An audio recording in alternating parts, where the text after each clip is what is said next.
Mm,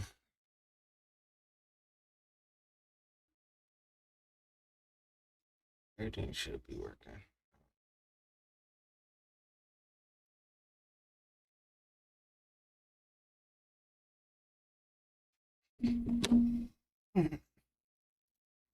Bro, why do I have to sign into everything? What the fuck is going on?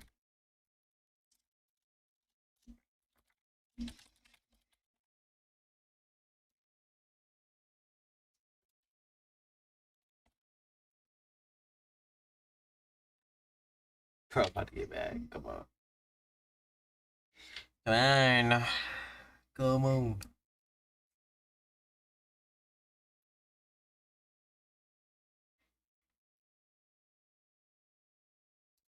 Okay. I think I got it, chat.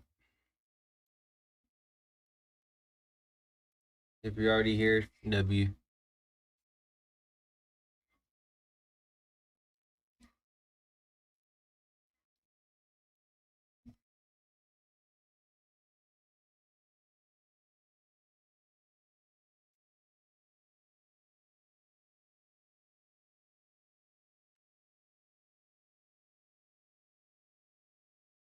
Hey, family.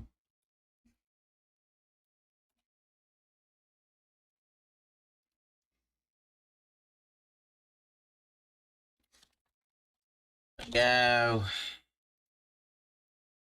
That's us over here. I might just us over here. We low key wait on Alpha X now. Yeah. I low key could just share my entire screen because I'm not. It's not really shit going on. Where's my server?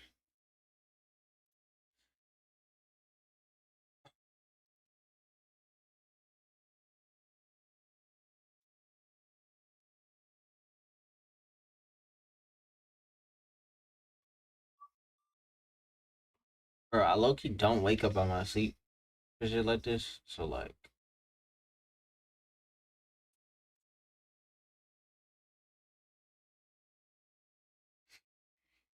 I definitely woke up on my sleep for this. Make sure I'm already on. Just good.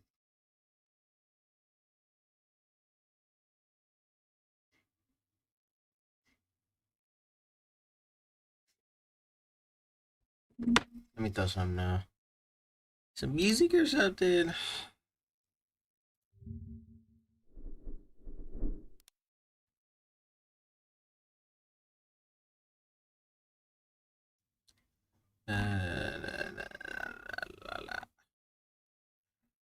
Oh.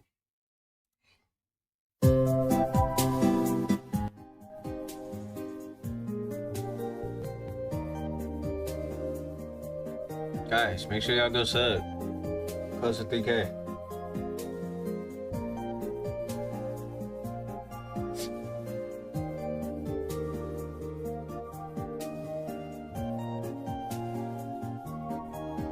It will be on Alfred's channel, I'm pretty sure, yeah. Two.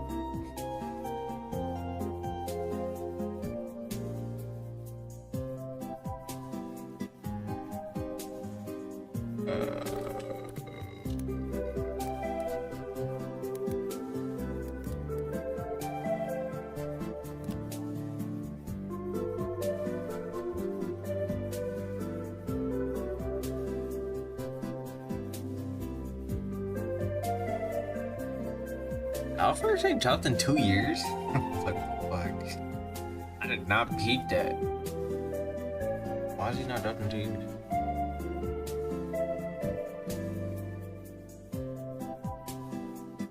Yes, bro. It's early. Like, I normally do not wake up. But because everybody is like, oh my god, this dude is early.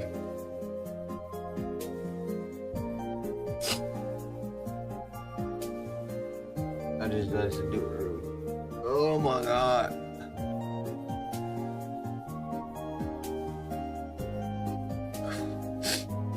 Is that he's talking about dropping it at 11 EST?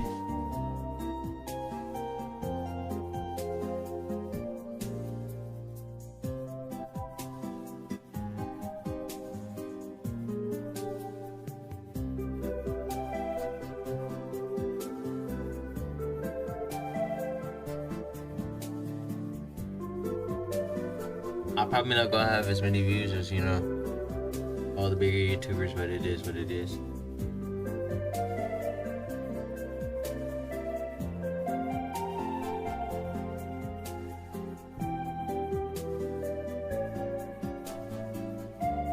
And I'm like,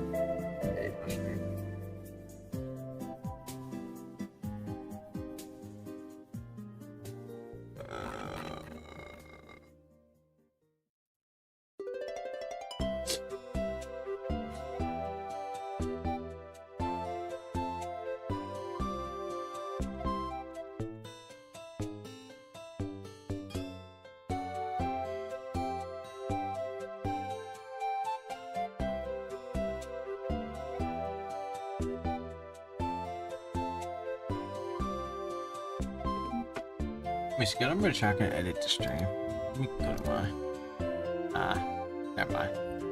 I'm gonna show that though. Actually, let me do this real quick.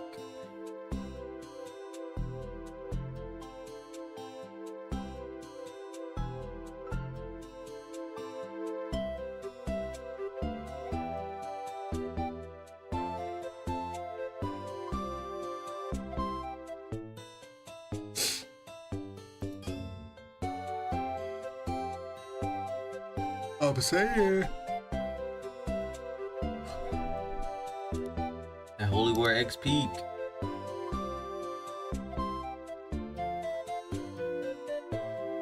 Let me see live. Edit. Can I put text? I can. Ha ha ha. Lower X release. Lower X. Oh fuck. Lower X. Lower X movie.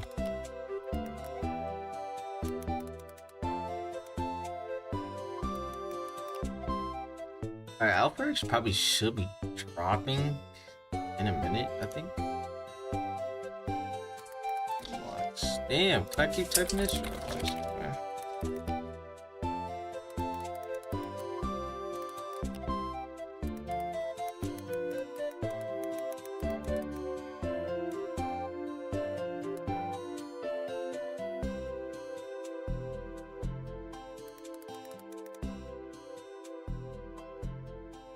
Alright, this low-key should be cool, I think.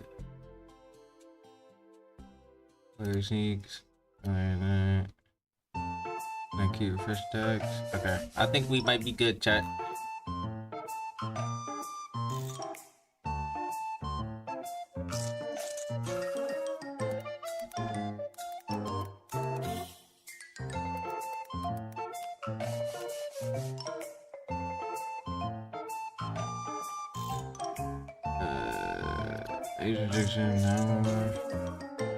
Alright, chat.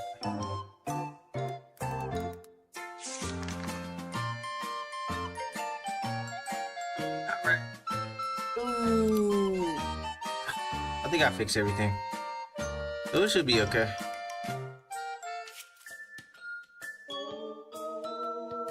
Ah, Peak is here. Let's go, let's go, let's go, let's go.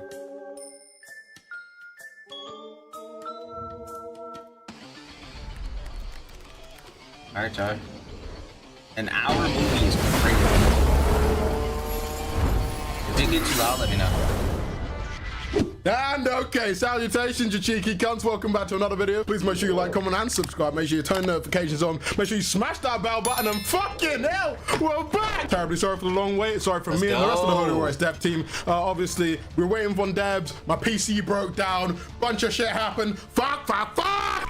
But it's okay, we're here to make another video. Essentially, the movie is really just going to be a recap on what shit used to look like and what shit looks like now. The game has undergone a lot of revisions with many changes, and it's one of the main reasons why we've taken so long with this project. Also, there's been a lot of games that have released recently that have been blown out of fucking proportion, and then the moment they hit the platform, you know, hit the front page, it's absolutely dog shit, mate. And we don't want that for a game as beautiful as this. Also, after this movie, communication is going to be up tenfold, a lot more sneaks and a lot more videos to show you. We'll have the C-Boss movie come after this, which will be movie 2, and the progression movie, which is after that, which is movie 3, and after that third one, when it'll be time to release sometime this year. And don't worry, in between these movies, we're going to be constantly dropping videos with content on the game.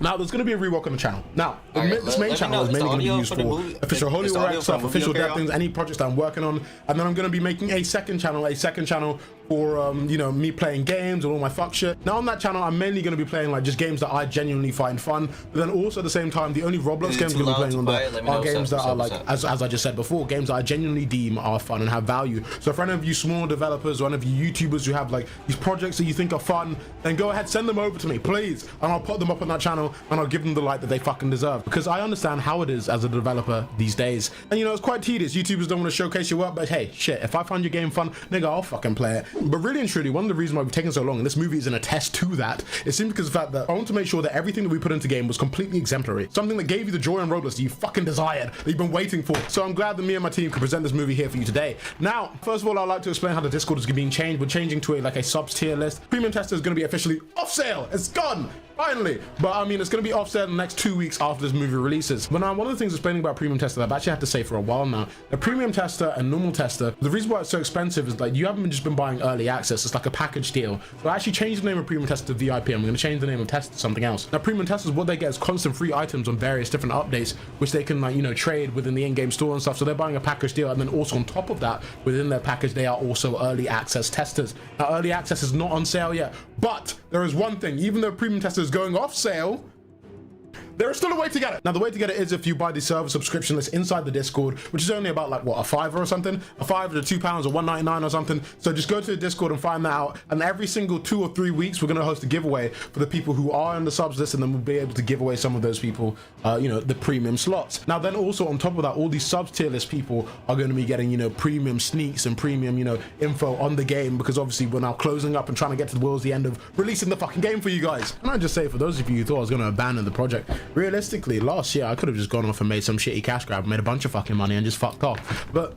Holy Works is something very important to me, and I also understand that's something very important to the platform, so it must be completed and must be finished. So don't worry, I'm not going fucking anywhere, and neither is my team. We will get this game done regardless. Also, for some of those of you who are wondering, yes, the game is going to be PC compatible, Xbox compatible, and mobile compatible. It's, you know, cross-platform. And then maybe if we can actually stretch it across, we might go ahead and do a fucking, you know, VR compatibility. That'll be very hard, but that's a lot later down the line. But then before I move on quickly, we're gonna do one last fucking giveaway. One last fucking giveaway of 10 premium tester spots. Yes, 10. Fuck you. I need to calm down. I'm sorry. I've been working on the movie for so long that I'm so happy that it's finally fucking done. But yeah, this giveaway is gonna last about 1 week long, and here are the steps to be able to join it. Step 1, subscribe to the channel and make sure you turn notifications on and like the fucking video. Step 2, follow my Twitter and or the TikTok in order to get more updates on the game. Step 3, officially join the giveaway in the Discord, and then share it to 10 of your friends, and make sure you screenshot yourself sharing it to 10 of your friends. You can share it into a large Discord that you have, and then, you know, just give proof to our moderators. And then there's also an optional step at the end. I actually made a new Instagram account. It's going to be my new official Alfred Discord account. You guys can go ahead and follow that, and then like my most recent post on it as well, because most definitely we are fucking back, baby. Also, before I continue, I'd quickly like to say hi there, Book. Hi there, Block. Salutations, your boy is back. God, it feels good to be back on the channel. But yeah, one last thing, terribly sorry for myself and the team. I know it's not ideal, but realistically and really truly want to make sure that the game that we make for you is exceptional. And, you know, we want to create long-lasting memories with you and your friends. Because I remember when I was young on the platform, I used to play all these fantastic games, and now I understand it is my job to do the same for all of you guys. And I know that some of you guys who play my games are going to be able to play them, and then maybe you will be inspired to become developers, and then so forth and so forth, and you'll be in the position I am. And that's how the cycle of Roblox continues. It's kind of beautiful when you think about it. But yeah, all the mushy shit aside, now let's get started with the fucking movie, mate. All right, Mike, Cameron. Fucking action, brilliant. All right, now basically let me explain to you that the weapon skills, all the weapon skills that you saw in the past, they've all been reworked. They've all been reworked visually, and also, you know, the way that some of them act, some of the moves have actually been completely changed. So basically what I wanted to show you was how the weapon skills looked before and how they look now. So in comparison to, you know, what the old ones look like and what the new ones look like, blah blah blah blah blah. And then also I did want to show you the differentiation in how some of the moves work depending on whether you're on the ground or whether you are in your aerial variant. Now when I say your aerial variant, I'm referring to the aerial launch system that we added into our combat system earlier this year. Now moving on to that point, actually I'm going to take a detour and explain why you did see it in the rell movie, along with, you know, a few other things that you're probably going to be seeing along the course of this video. Now the Rell brothers are my boys, good friends of mine. Hi Book, hi Block, how you doing, brothers? But evidently some of you have been coming into the server being like, yo what the fuck, fuck? You guys copied? No, that's not how it worked. They copied it from us, along with our, the aerial launch, the VFX with the, the new combat. I think that both the ship system we did both kind of take it from Black Flag, but that's still up in the air for grabs. The fish decks, yeah, this is their adventure decks they took from us as well, and then I think the fishing. Did I say that already? So this is yeah. But that was all. I think aside from that, all the games are pretty rather different to a certain extent. But basically, even if you're watching their movie, there's a small part in it when they're showing the aerial launch where they say this looked good enough to copy that. And it makes sense in this game. I guess I see why people would love to copy it. That message was not for you guys, it was for me, because it was a laugh that we yoinked your shit. Now here, when it comes to developers in that retrospect, when we see something shiny, we go ahead and we fucking take it, mate. So the people are saying like, oh no, you guys we're not beefing, we're just trying to make the best possible experience on the platform for all of you guys. Yeah, okay, so here I wanted to show the dates of when we showed off our shit to the public and the dates of when we posted up to the official Discord server in comparison to the date their movie 2 was released. Now you see, the funny thing is, one of the reasons why I even tried to make the video unlisted when I shared it out to the public via link to the community was to make sure that they actually didn't join our shit again. Well, obviously that didn't work, but the aerial launch, the new VFX on weapon M1s, our fish decks and our fishing, well, yeah, they were all copied from us initially. But aside from that, both games are pretty different, well, somewhat fairly in their own ways. And in my opinion, I think both games are going to be pretty exceptional on the platform. Also, my eye quickly, this was directly intentional because these boys genuinely called me up after their movie was released to laugh at me that they joinked my shit. Cheeky fucking bastards. But aside from that, but it is what it is. But I just wanted to show you guys, that came from us directly before any of you start going saying we copied them. No, they copied us. But it's all in good faith. But yeah, I mainly just wanted to get that out so that way we don't get any of that, oh my god, you guys copied them bullshit. No, nigga, they copied first. And in retrospect, we will probably copy some shit from them back because it's a quid pro quo kind of thing. We're all developers in this field. We all like stealing shit from time to time. Now, if we are all done stealing each other's work, I would like to present to you the new Holy War X submarine. Yes, this is a completely original concept I decided to put into my own game because I decided, you know what? How about we add submarines to the fucking game? Because I thought to do this myself. Now, I like to call this design specifically the Rex submarine, the Rex Frog submarine. Sorry, I'm just fucking with you. Book and block. You can actually, this one you have permission to copy. That design you can take. I actually made that. I got that made for you guys, so you guys can use that. But yeah, moving on swiftly. Let's move on to the showing you guys all the the different stuff with the weapons and shit. Also, can I just quickly say as well, quick props to my boys Book and Block. Because rell is looking absolutely fucking spectacular. And the two of us as well, we had this kind of back and forth thing because they work harder than we work harder. They add something great, and then we have to add something great to be able to counteract what they've just made. It's a really funny back and forth, but the end result is we create the perfect game for you guys on the platform. But I know for one, I cannot wait to get into my crew in rell and fuck up a bunch of you. But Block did say he's going to be keeping me in Impel Down. So 10,000 robots for anyone who can keep me out of rell's fucking Impel Down prison. Thank you, please, and fucking thank you.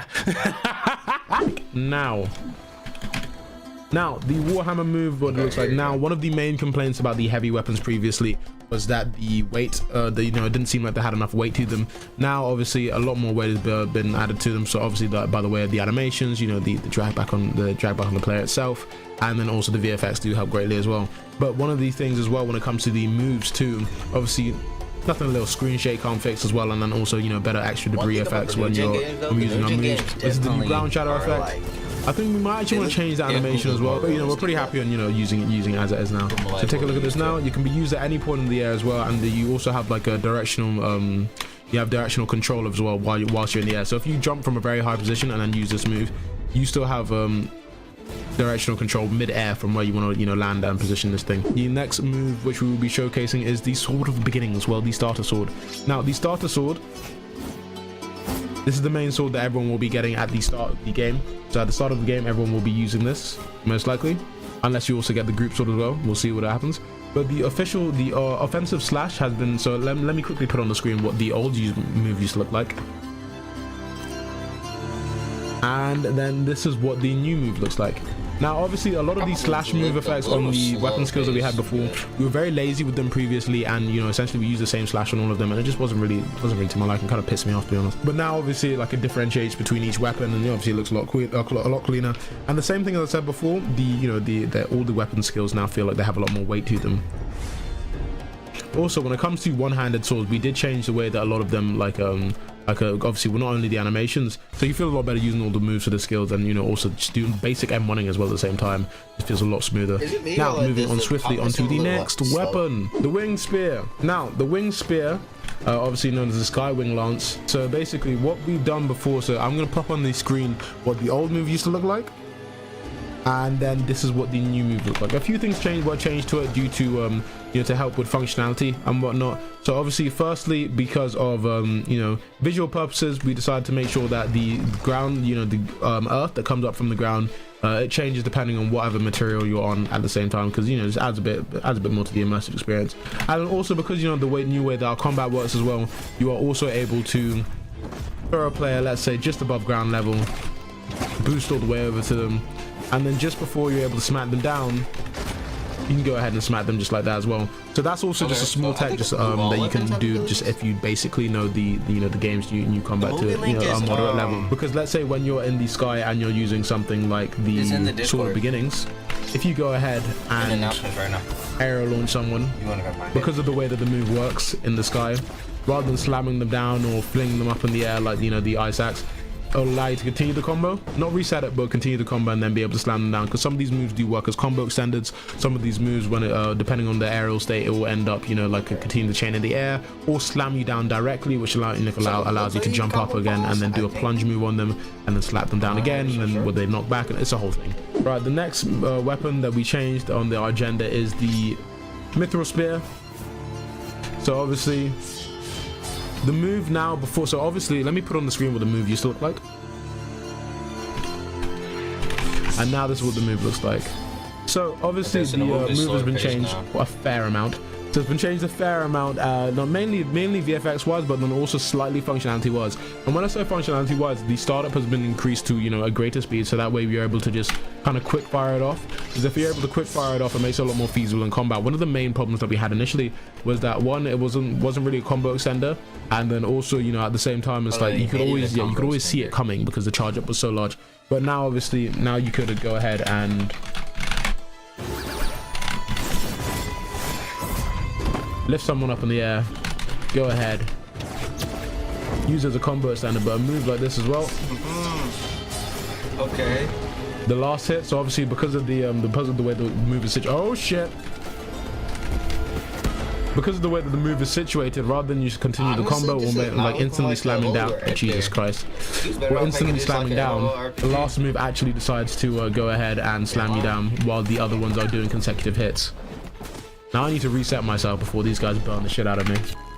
Now on to the Iron Greatsword. The Iron Greatsword, I'm really trying to speed through these so that way, you know, we can get through like as much shit in this movie as possible. So let me just put up quickly what the movie used to look like, and then now this is what the move looks like now. So what we decided to do with the Iron Greatsword lunge is the first initial part of the move does still act like the let's say the Warhammer, which is a block breaker, but it's still parryable. That means if you see someone coming at you with that move, you're able to parry the move instantly, and then you will have the advantage of being able to, you know, parry, to be able to counter attack them and, you know, get your first good licks in. But then also the ending part of the move is a slashing that is unblockable. It is unblockable, it goes through block, but you are still able to dash iframe around it and dash frame out of it. Now Iron Sword wise, now the Iron Sword, first of all, I do love the new aesthetic of the Iron Sword. Just looks far better in every single way. Look at the detail on that new Iron Sword. Look at that ass. Look at my ass. Look at my sheath. Look at everything. I'm perfect. Now the ass, the sheath, and everything on the Iron Greatsword, it is just so fucking beautiful. But basically, rather than looking at the beauty of the Iron Greatsword, now as I was telling you about the different combo extenders that you have in the air, some of them will allow you to reset the combo, some of you don't. Some of them will end up flinging you up in the air, some will slam you down onto the floor, they'll bring you back up so you can continue. It's a whole different thing. It's a whole thing. Now, but this Iron's offensive thrust is actually a combo resetter. So what you're able to do, I guess you can if you catch someone off guard, combo start with the, but mainly it is used to reset the combo and get you a maximum amount of hits in. It is not a block breaker, which is why we've made it allow you to do this. So that way, like, I feel like a lot of people are going to end up, infusing it into their combos with their different magics and stuff. better. So let me go ahead and show you an example. If I was to lift up this NPC such as this, and with a full string combo in the air, offensive thrust, and then the entire chain is reset, hit him with that, it's quite crazy. Now I can do that on an NPC, but I won't be able to do that on a player, simply because of the fact that the players are, we do have all of our evasive technique moves as well that we can get out of, and you know, there's quite a lot of our, not only do we have our, you know, our actual natural evasive, which I'm just going to show you quickly, oh shit, which I'm going to show you quickly here. Not only do we have that natural evasive, but then we also do go ahead and have the you know, evasive moves as well as such, like the Inferno Blade also. Now moving on to the gold rapier, the stiletto. Now I'm sure a lot of you are just for some reason just sheer rapier dick riders in all games to come, simply because, you know, the elegancy of the way that the rapier moves, and you know, I think the way that we actually remade the movement for the rapiers itself really attests to that. Now first I'm going to show you what the old move used to look like, and then now this is what the new move looks like. Now previously we did allow the final hit to be a block breaker on this rapier move, but now I think the multiple hits also go off a bit too fast, so that way we decided that the final hit doesn't actually need to be a block breaker. We just kind of made it like a combo finisher, because it also does quite a bit of damage. So what you do is obviously you finish the rest of the moves, and then you're able to, and then knocks them back. And then just to change it up slightly, just at the end, Gideon's Needle also got reworked, both you know, model wise, visually, VFX wise. I think we did initially start as a block breaker in the initial making of the weapon, but now it does go through blocks. So I'm just going to quickly show you how it used to look. Why no weapon specific? And then now this is how it looks now. You know, a quick, fast acting block breaker. But yeah, if you take a look at this, fast acting block breaker. And here comes our good friend to try and burn us the fuck out.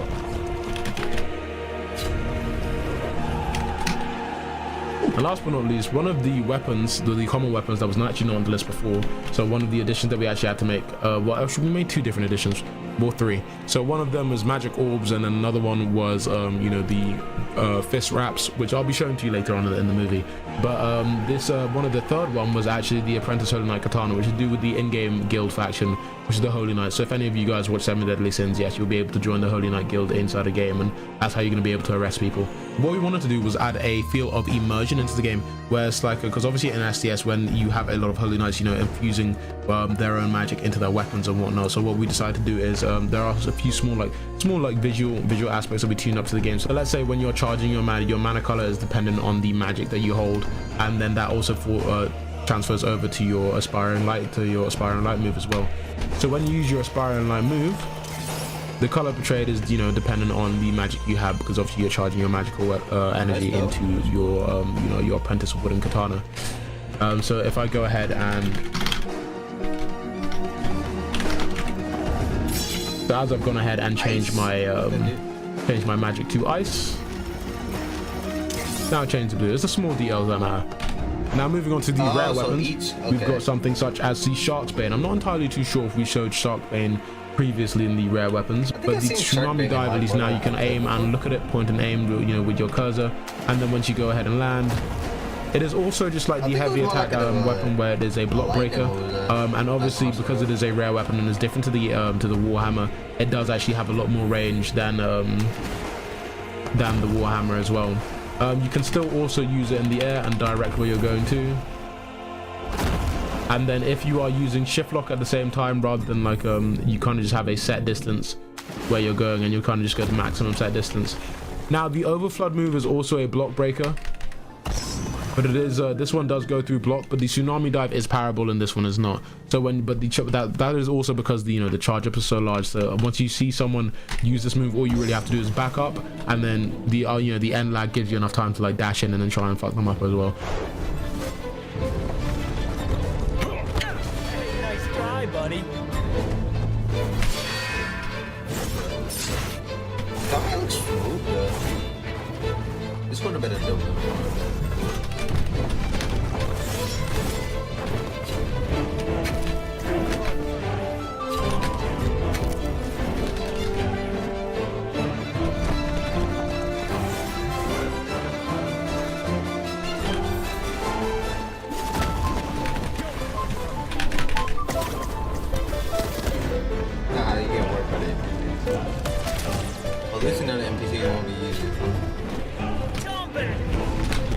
All right, now onto the Infernal Blade. So I think you guys actually, a lot of you guys have also seen the Infernal Blade before. I'm really trying to get through these as quick as possible, so that way, you know, we can spend time on things that you guys really want to see, because I'm pretty sure a lot of you guys want to see, you know, things that you've already seen before. The weapon itself, models wise, didn't change too much. You know what, I think after the end of this, I'm just going to go and show an entire panel of what, you know, the new models look like for all of the weapons, so that way you guys can get a good look at them. And then, so obviously I'm going to put on the screen quickly like what the weapons used to look like, weapon skills used to look like. I think the first move itself was subject to change, so that one actually changed completely. And then the last move itself is mainly just a visual rework, but then also at the same time we did also add a you know, soft auto track to the firing off of the moves. So that way, you know, for people that are flying or people that are moving around quite a bit, it does like softly auto track to them. So if they're staying a bit too, you know, too still, then they're able to still get caught by it. It is still a blockable move, so obviously don't worry if you're blocking. You will still be able to block a majority of it, but it does do quite a lot of hit damage to your block as well. So you can't really just take all of them if you've been taking a lot of damage throughout the entire fight. Now the first move is changed to Doombringer. This is a block breaker. It can be used in the air to fling people back, or can also be used as an evasive while you're being attacked by people. Or then you've got Hellbringer Fire, which is the projectile move as well. Now onto the Ice Axe, a fan favorite of what you guys also remember from the, you know, from the rare weapons previously. So this actually mainly was just a visual rework. It actually acts the exact same as you had it before, because, you know, it was pretty much goddamn fucking perfect, mate. So the main thing that here to look out for is, you know, the same way that we've changed up the ice in the game. So actually this ice, we did a massive rework on our ice magic as well. So I'll give you a small little preview. And I'll be showing that a lot like later, so I'll be showing, you know, the full ice magic a lot later, because there are quite a few things that you do need to know about that, because, you know, as I was saying, different moves that change in the air depending on the ground, or if you hold them too long, and yeah, it's a whole thing. Now moving on swiftly, the second move for the, you know, for the Ice Axe is still the Glacier Impact, or the Frostbite Assault. My apologies. Oh Jesus, these guys don't like me hitting them. Oh, fuck that. Perfect.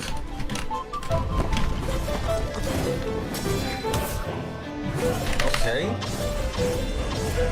So you can still use all of these, and at the end of it, sure, it slams them down.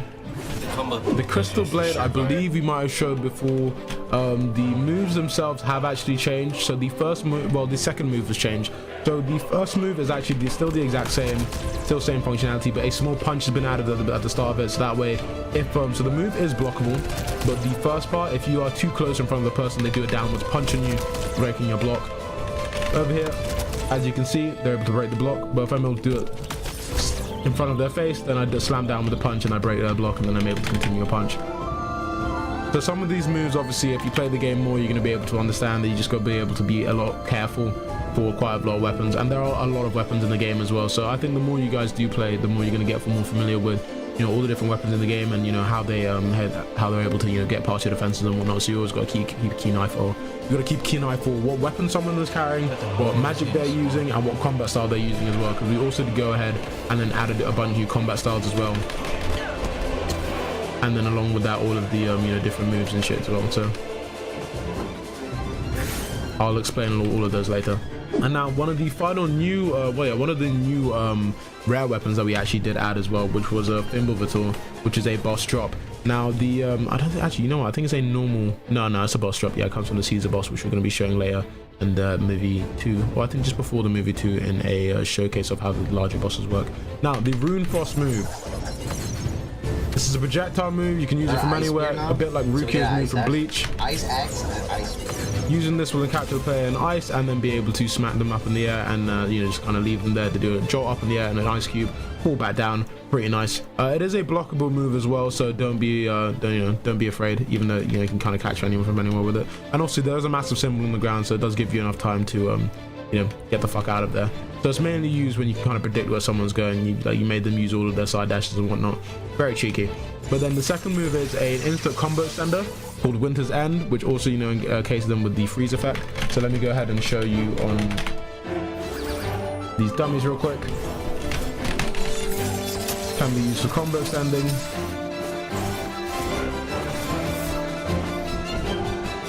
Lift them up in the air again. I'm dealing with the combo potential in the game. And then when I do slam them down,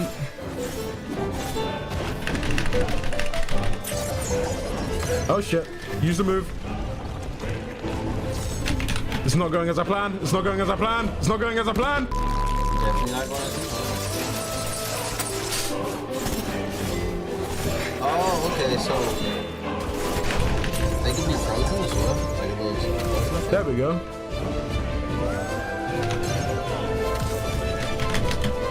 Okay, that's a bit fucking crazy. But yeah, basically what you guys probably saw there right now is you see the critical hit at the very end. So the critical hit, you can probably see that tunes into our new combo counter. So our combo counter, depending on the amount of hits that you get inside a fight, and as you can see, there's a small little timer on the end of it as well.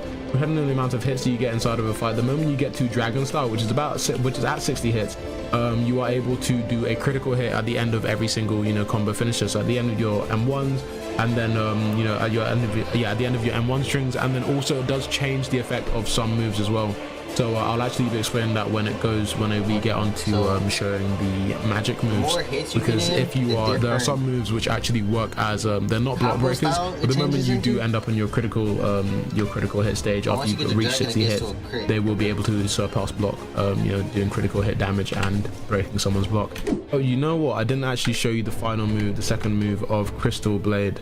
So the Crystal Blade second move is actually a cutscene, which is holdable.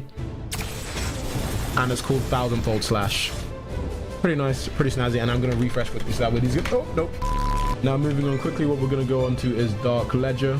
So this weapons move is actually something to change, as we did actually rework the the VFX for the moves, but we also didn't account for trying to want to change up the the way that the weapon skills work. There's the counter for the move.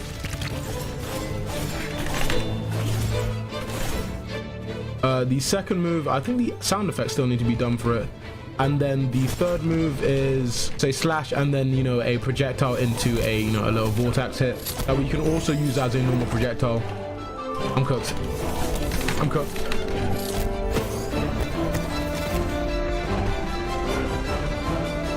Better luck next time.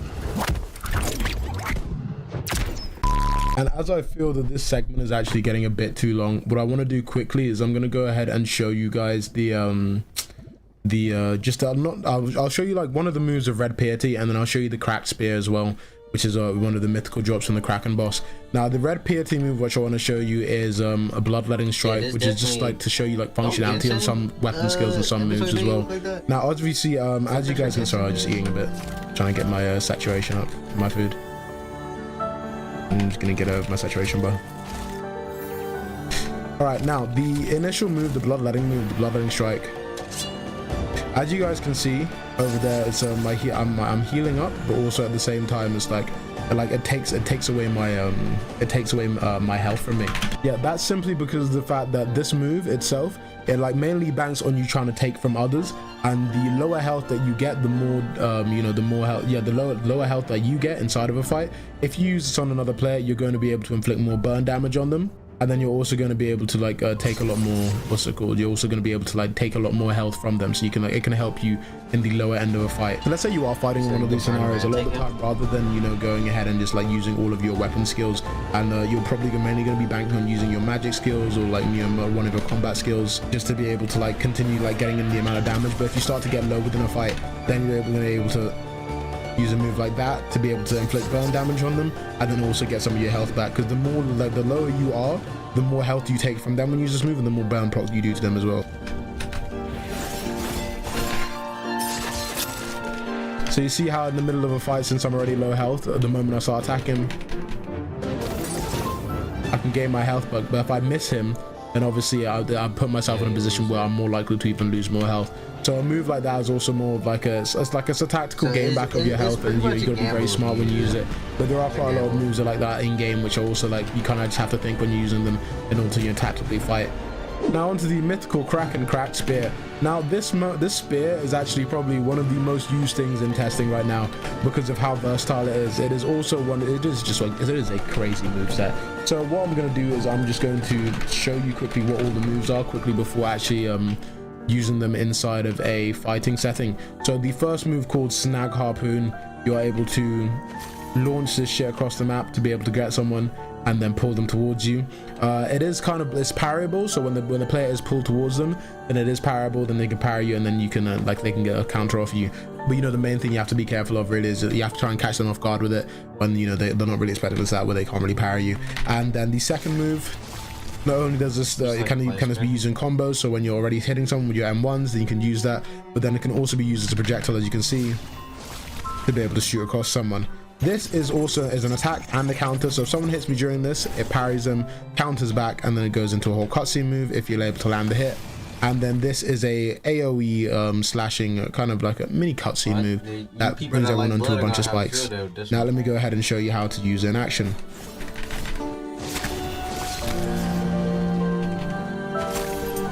Oh shit, missed it.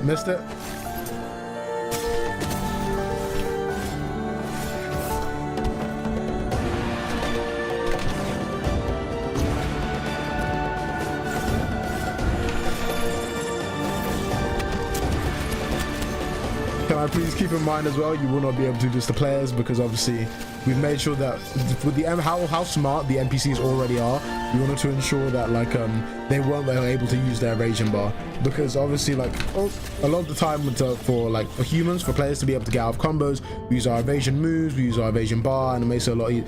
Jesus Christ of Nazareth. Yeah, so we made sure that these guys aren't actually able to use evasion, so a lot of your crazy infinite combos, you're going to be able to use them on like NPCs like these a lot more, but that is if you're actually able to catch them in the first place, because they are still pretty damn This music sometimes is intelligent. louder. Yeah. Jesus Christ. I just ended up having like an all-out war with these guys. No, you don't. See how he's about to yeah, you saw how he was about to hit me with like a, you know, the blaze ult, but I was able to pull him by and then get past him.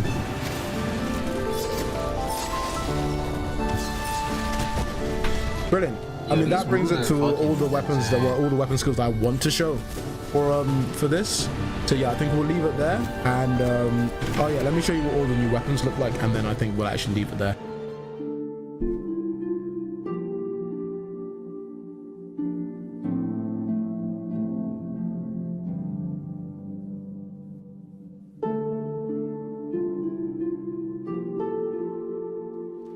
So pretty much just a lot of the new weapons just look a lot more polished now.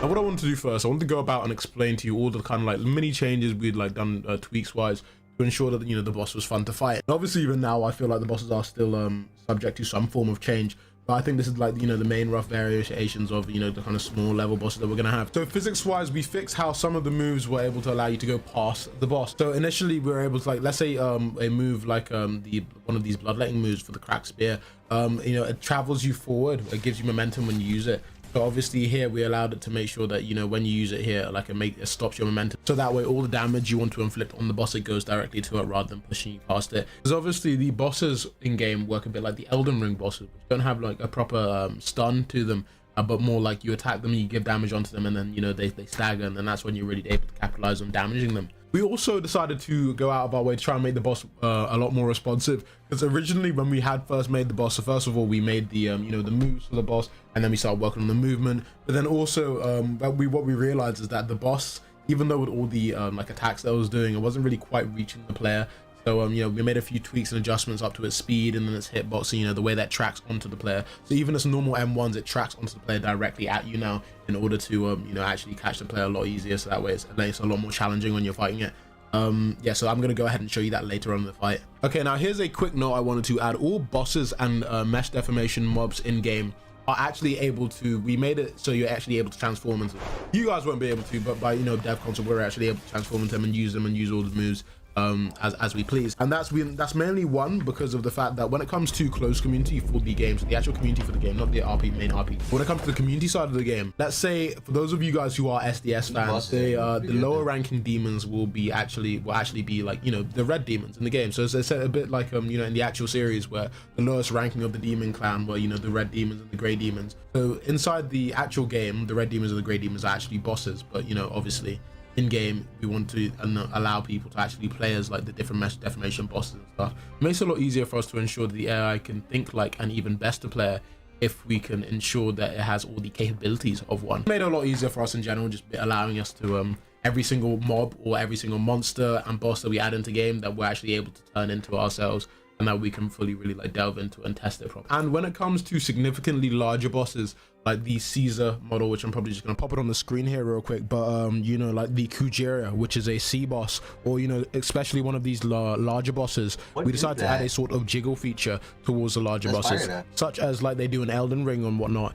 So that way, if you're hitting a very large creature, rather than having to, you know, flash the entire mob red, which kind of gets a bit tacky in my opinion, the specific body part which you are attacking will jiggle, so that way you have a kind of confirmation that you're attacking the correct certain part that you've intended to. And then obviously, when you've dealt enough damage to one of those parts on one of the larger bosses, depending on where you focus your attacks, the boss will change how it reacts to you. And as I mentioned earlier, we'll show the full Great Ape Caesar boss battle in a different video though. Probably in the next movie, or yeah, in a separate video, as I mentioned earlier. Also, before I show you this, you need to be wary because some of the bosses actually, you know what? Rather than explain to you, I'm just gonna go ahead and show you. Secret passage. Salutations, you cheeky cunt. Oh, hold on, give me a second. I gotta open a beer. Oh, okay. All right. I'm over here. Why are you fucking spamming in the back like an idiot? Let's move. What are you doing? You cool. Hey, why you wasting time? That's it right there. I swear. All right, let's go. Ooh. What was that? You're on the throne like Igris. Type B. This is gonna be crazy. Oh, yeah, we can't leave now. We're locked in here. Yeah, best of luck, boys. Okay then. I feel like I'm cooked, bro. Oh no, you are good. Swift engage. Go on. I got him. I don't know. Wait. Do we need to be in a party or? No, we don't. Just fight him normally. Wait, do the cutscene moves work on him or not? No, they don't. Oh my god. If I hit any of you, I'm sorry. Wait, no. Yep. Bro was mixing me up. So bosses are definitely. Yeah, no, fuck this. Oh, I didn't name that. Okay. Let's use the alt.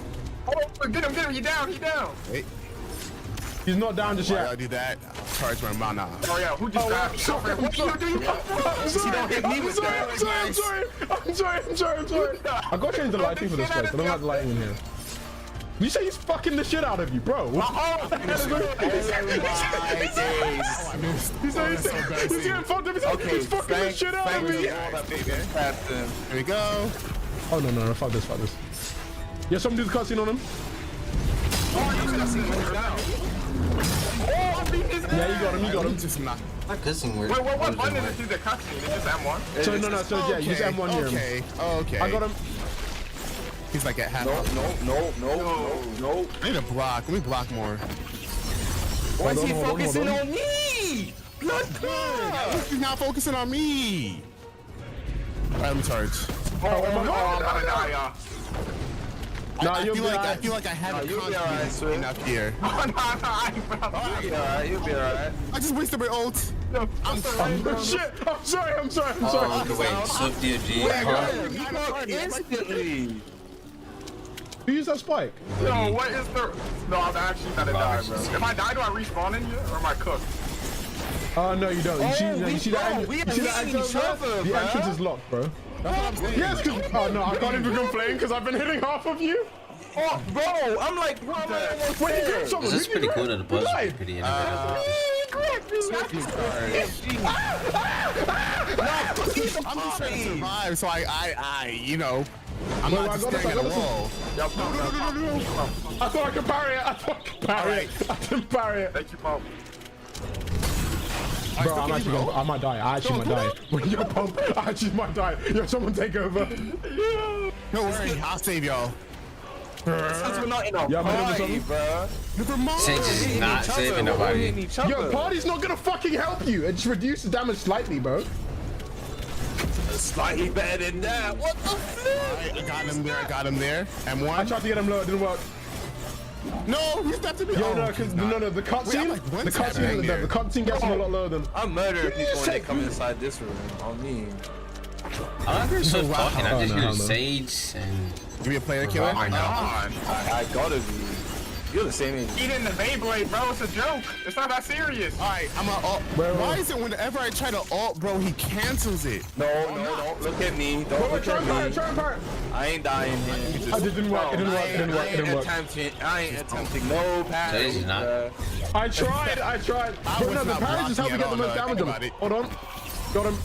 Y'all about to die again, Wait, bro. I got you. I'm sending it back. see I'm that, not huh? out for anyone. Yeah, I gotta sit back. I'm Now I can put my one shot. verdicts. It didn't work, it didn't work. Yo, someone take him off. Someone, Wait, y'all really playing? Let the ability off, bro. Bro's charging. No, which one of you just shot? Okay, no. Hold on. Can we talk for a second? Now I'm in the corner. I one of you tried to fight, like let off a whole firing over in my face. Yeah, Are you crazy, bro? He's trying to I've save seen me. that. No. One of you own up to it now. One of you own up to it now. One of you just tried to fucking murder me. Ice magic, can't be beat. No, it's this nigga. I can watch you. I can see your aura. It's a fucking blaze, nigga. You prick. Right, let's. I'm just gonna sit back Okay, and I need you crap. projection strikes. You better die. I'm dead. What do you mean he's about to die? Yo, someone please, I beg you. Yo, someone please, I'm gonna die. Someone please. No. You're doing more damage to me. I'm actually one shot. He's almost Please, dead someone though. kill it. No way, it boss kills fights me look once so- on one shot. so far, yeah. I'm still alive. My own teammates are killing me, bro. This is not, bro. Pop. Did we get it? Don't worry, I'll alt. Wonderful. No, save Oh, you we only to got it. ult. It's finished. Oh, thank fuck. No, we got it. It's done. It's a death animation. Why is he back alive again? Yeah, best of luck, boys. I'm out. Yeah, best of luck, boys. What? This is. We have to do it again. Yeah, that's the second. No, It's the second phase. Oh, it's two phases. It's Oh. done, mate. Yeah, you're cooked, Nah, bro. he's after me. He's after me. Oh, not anymore. Oh, Never no, I mind. bet. No, he's got a flash teleport. Yeah, Pump, you're fine, right? Yeah, good. I'm healing at the moment. I'm out of combat. Yeah, I'm getting my. That's not my own teammate. I got it. Once my health is back, I'll go. I got the crazy. cutscene. Oh, so you can have a cutscene? Wait, no, I think he wants me now. He really is teleporting. He's teleporting. He's got a flash teleport. Which one of you dumbasses tried to hit him with an ult and failed? Who's that, bro? Who's actually that dumb, bro? Did somebody swap places? All right, who just fucking hit me, bro? All right. Oh. Oh no, you'll be Sage fine. didn't work. You'll be. He's Oh getting no, work. he's not Yeah, fine. he's dead. My block. I think I'm Yeah, good. he's fine. dead. He's not fine.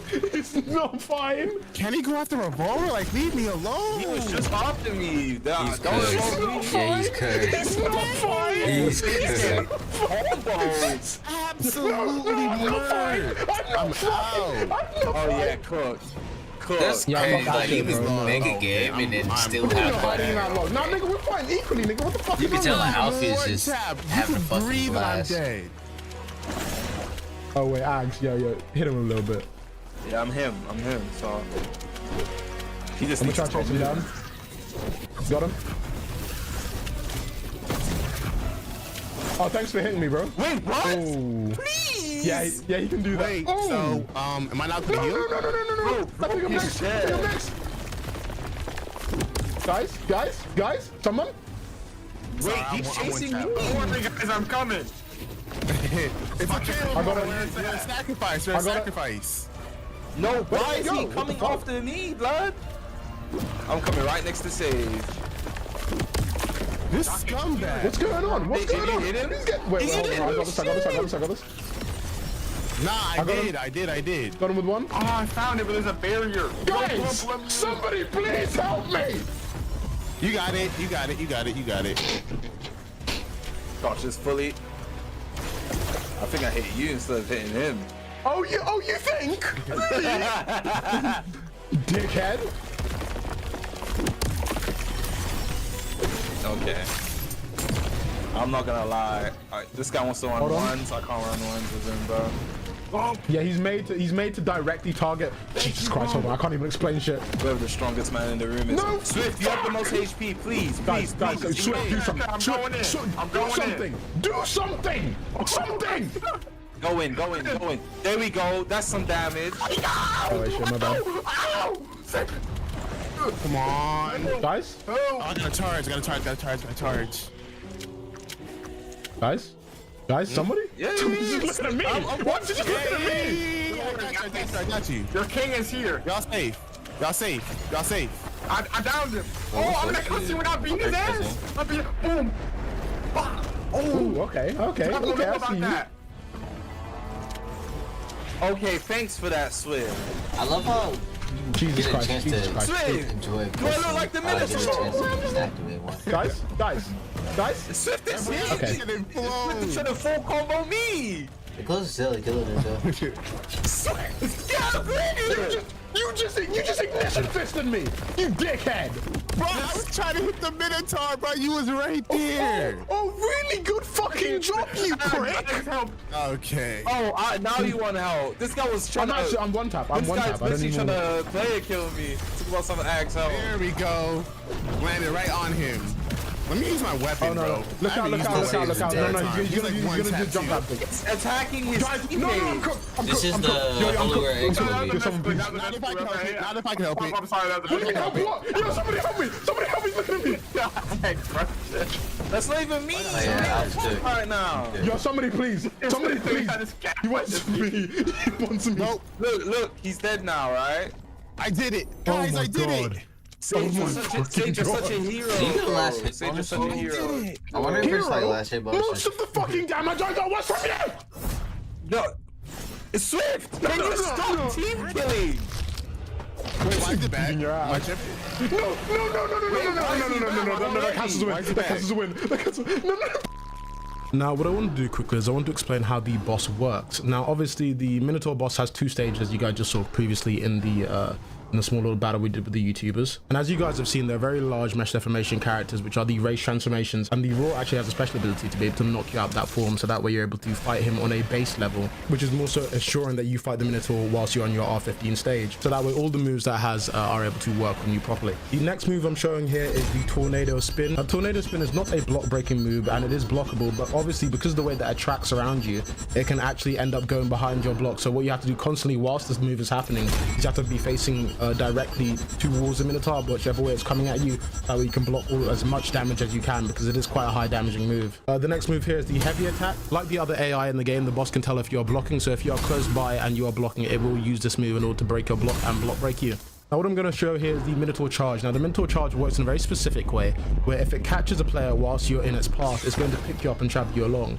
But if it does not manage to slam into a wall, then obviously it stops and then gets into its posture break mode. We're actually able to do some amounts of damage to it because obviously it's not attacking back. Now obviously if it does slam into a wall, that is where it does its most damage to you, and then all the players that's picked up along the way will get knocked back in the air. Now with stage 2, we decide to throw the Minotaur's weapons away and make him seem a bit more unruly. That way he kind of seems like he's gone mad with rage. Now what you saw in the fight beforehand is the M1 string that it's got. You're probably wondering why the tracking was so good. Now that's because the M1 string actually travels quite a lot, and whilst it does track, it also has a soft auto track directed towards the closest player, and when it does grab you, it does a cutscene which deals a fair amount of damage. Now the Leap Slam has 2 stages of attack damage, and also it does go through block. It is a block breaker, and also it does have soft auto track on it as well to ensure that the player needs to be able to think when it's coming at them to get away from it. Now as for the flash step move, which you guys were probably quite confused about in the fight, it tracks onto the player in its sight, and it actually does a quite a long range, but if it does grab you, it goes through block and then also does a cutscene which deals a fair amount of damage. Now here initially I wanted to go through the effort of showing you the sheer amount of work we have gone through in order to fully reconstruct the way that we create our maps and buildings which have interior spaces, in order to ensure that all you players feel fully immersed into the game and get that encapsulating feeling of an RPG game on Roblox which you so desire. In order to do this, we had to carefully first construct the designs for all of our buildings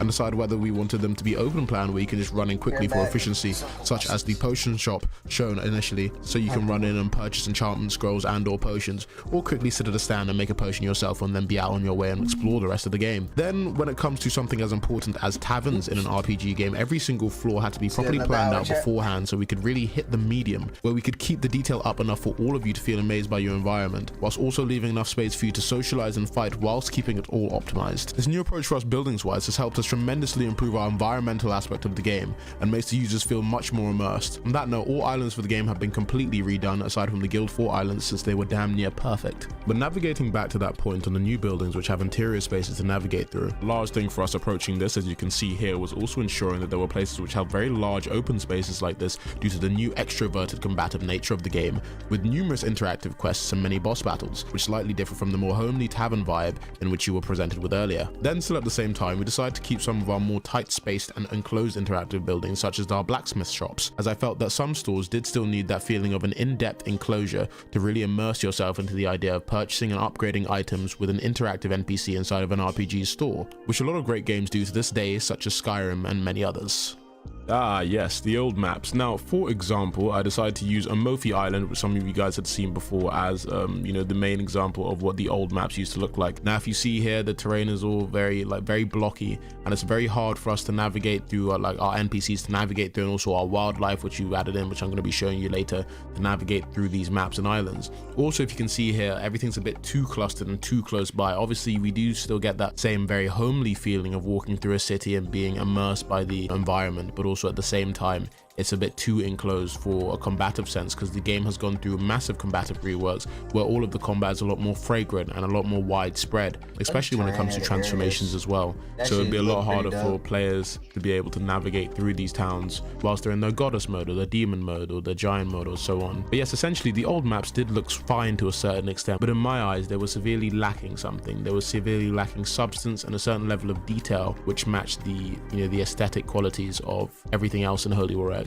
So all of them needed a massive rework, not only to be able to match the aesthetic qualities of Holy War X, but then also the new combat and the new systems that have been added to the game as well. And after having maps like these, it was very hard for us to wrap our head around the direction in which we wanted to take in order to evolve the environmental aspect of the game. But I feel that what I'm about to show you now definitely was able to reach those standards.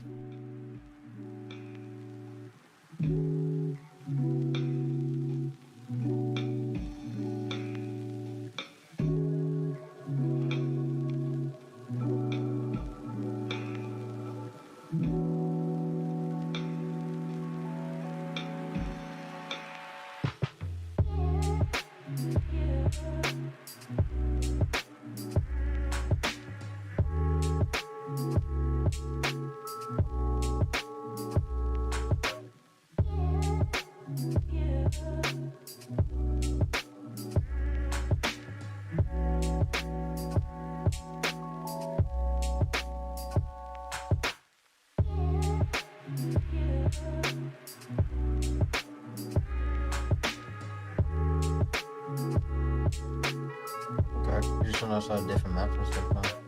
No, I forgot this wasn't a premiere. I don't know why I'm thinking this is a premiere all the time. It's not.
Like the trees in games, the destruction of buildings are completely and entirely weight-based. So you'd only find destruction of non-interactable buildings whilst the player is using alt attacks on them, or whilst you're in one of your racial modes, such as the goddess mode, the demon mode, the giant mode, and so forth.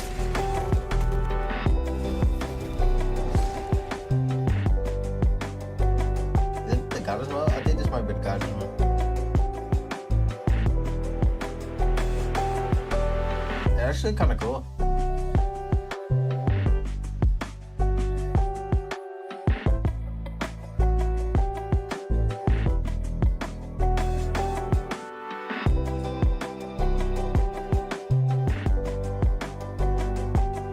Now, when it comes to the layout of the islands themselves, as we evolved our combat, I decided that the maps of the game not only need a visual rework, but practically they need to be more widespread out in order to account for all the large new forms, boss battles, and aerial launches. Furthermore, with how smooth and satisfying it is to fly, we really wanted to ensure that you could take in your surroundings for a longer period of time, before your stamina runs out, of course.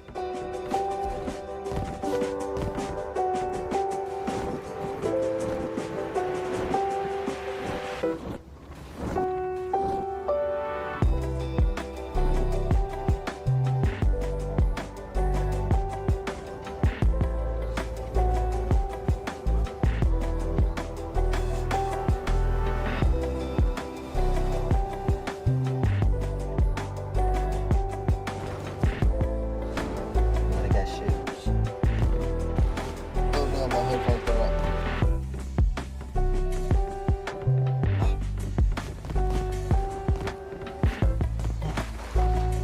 I'm mad kind of for you.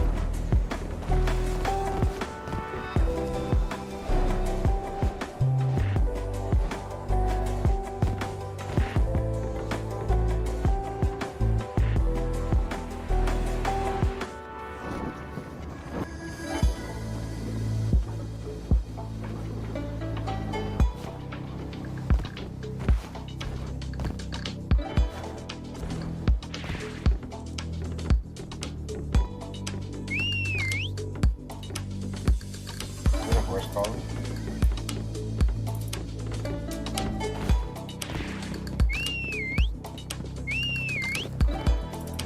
Where's still? I think certain places you won't be able to call your horse. Click on a dot.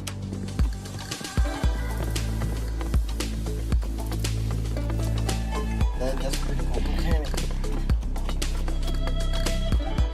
So you know mechanic.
Now I'll try and be quick with this, but for example, when I say rework the islands, obviously some places would still serve their purpose incredibly well, like the mine shaft, where you gain your ores which help you with your weapon progression, have been transferred over very easily, or underground caverns like the labyrinth on Zero Island, which houses the Minotaur world boss. But then the overworld maps, such as the general landscape of the original MOVIEEEE Island, is what has been reworked, terrain and spacing wise, whilst also incorporating the new style of building spoken about earlier, so all of the islands in general feel a lot more interactive, with more of an explorative world RPG vibe.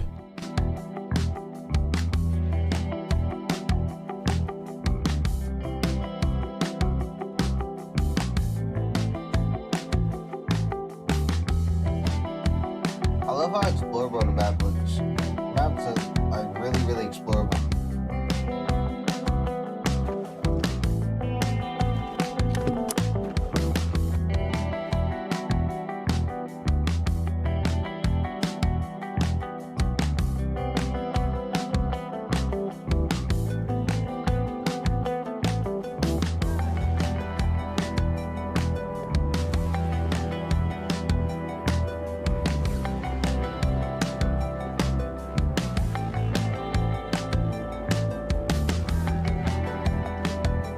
As you see here already, the new island itself is far better spread out for combat, while still somewhat adhering to the detail to enjoy the scenery whilst walking through it, with connecting underground caverns via minecarts to make your journeys from points A to B a lot faster.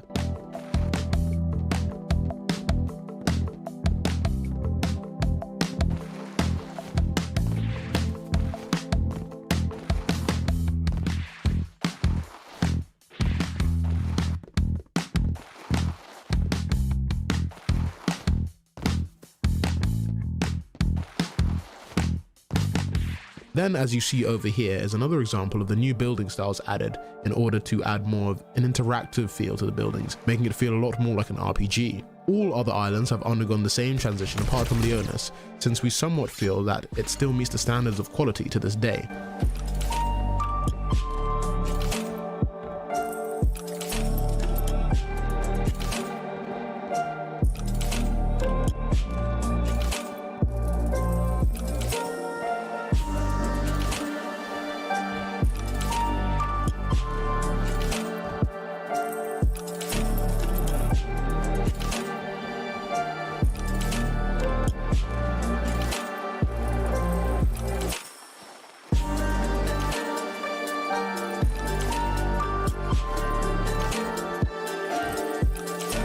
And the other 5 combative fort islands, which are capturable by guilds for your in-game custom guild progression and obtainable perks. If you guys are wondering what those are, they are these large islands which are capturable by player guilds. Holding one of these forts for your guild will help you amass guild gold or guild points in order to increase the size of your guild, get new guild uniforms and unlock custom buffs and perks for your guild. Now in the future we'll drop a whole separate video on guild wars and guild progression, or just chuck it in the next movie.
Oh, and in order to be able to capture one of these fort islands in the first place, you need to destroy the fort's defenses first, which I was firing at, using your ship, most likely an endgame ship, and then claim the fort as your own. Those of you who have played Assassin's Creed Black Flag will be very aware of this system. Within the game, progression itself is both linear and non-linear. You can progress most aspects within the game, such as your blacksmithing,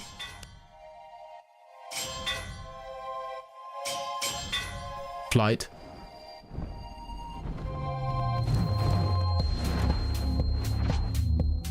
stealth,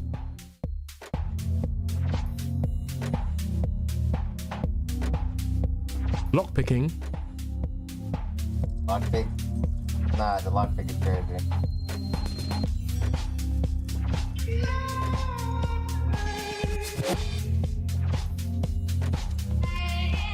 Weapons.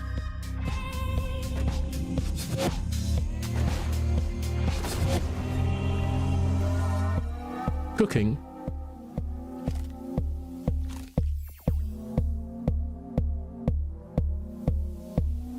Magic.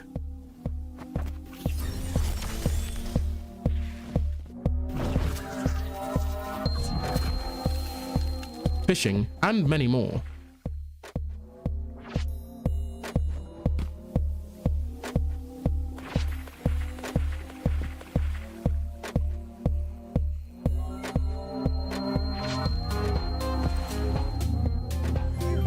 And these will all help tie into your overall level.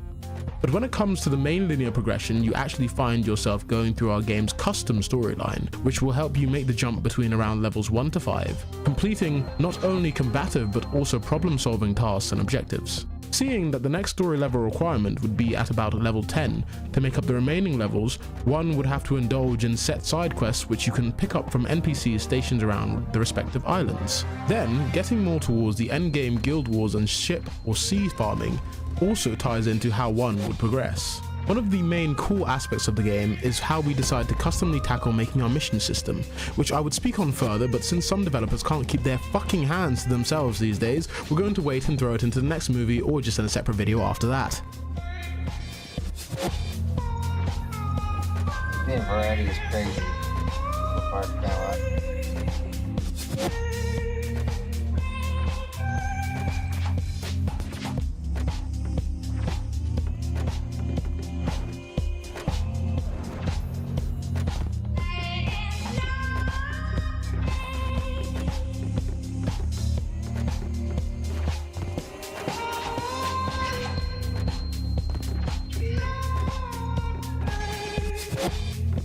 On the topic of ships, I should probably mention we decided to pay quite a bit of attention to our sea warfare and travel. And since we already ensured that PvP was dope as fuck, as you all previously saw earlier in the year, and yes, the ships are optimized and incredibly fun to use, I know. But we wanted to make sure that the PvP on ships was solid as well. In order to do that though, we had to take quite a different approach with the NPC ships to make sure that they had a more of a wide deck layout plan, so that way it's easier to fight on, and even using modes as well.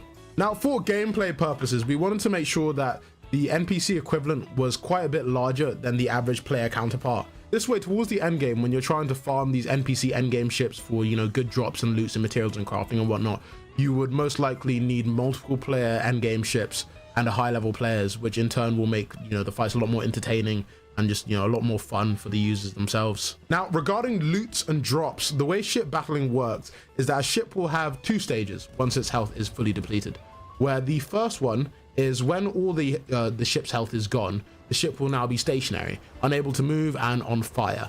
And at this point, you will have two options. You can either fire upon the ship and, you know, again, to sink it fully, and then take half of the resources stored on that ship, or you can line up your ship with that one and then use the boarding feature, defeat all the crewmen aboard, take the ship's chest stored on the back of the ship in order to take all of the ship's resources. I just wanted to touch on that subject lightly, but I'll go into more detail with it in the next movie, where we showcase, you know, fully all of our sea stuff with our sea bosses. And obviously I don't want to yap too much in this movie, and I want to get this done as concisely and as quickly as possible. Salutations part 1. Now, first of all, I'm going to go ahead and show you all the new cutscenes for the game. We got all the animations remade, you know, to obviously make it look a lot better for the game.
Now the down tilt was changed to a plunge, which has a bit more forward motion, meaning that you now actively have to aim. So it takes a lot more skill than just jumping up in the air and then slamming down, as well as the fact that we went out of our way to add a height checker as well. So that way, if you jump normally and then do the plunge, it doesn't actually block break, but you know, it stuns you if you are able to land the attack. But if done from a greater height, then it breaks your block.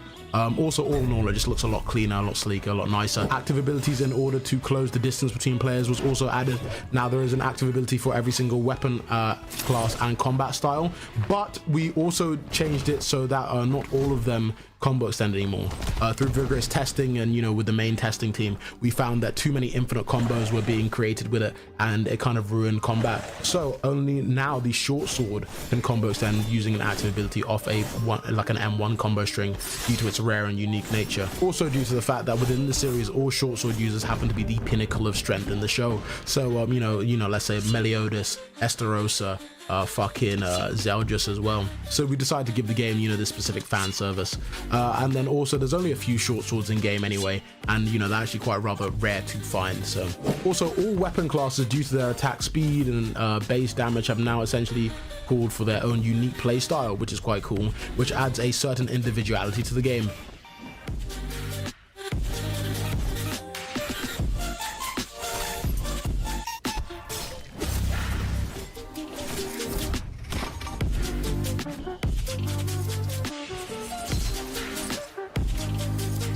And then also each weapon has its own base stats, which go as far as base damage, and then we'll gain things such as weapon skills and weapon skill damage and posture damage as you upgrade the weapon within the blacksmith, which I'll touch on later on.